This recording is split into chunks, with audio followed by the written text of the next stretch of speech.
Hindi na kita pumanso. May ginawa ko.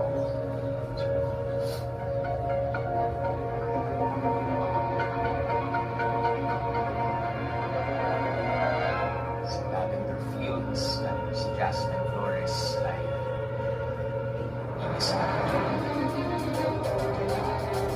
Ano ba ako sa'yo?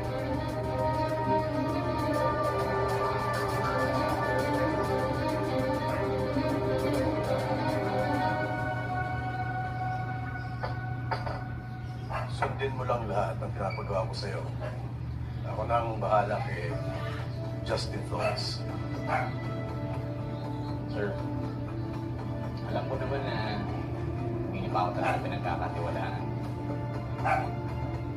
Katapos nangyari sa pamilya ko,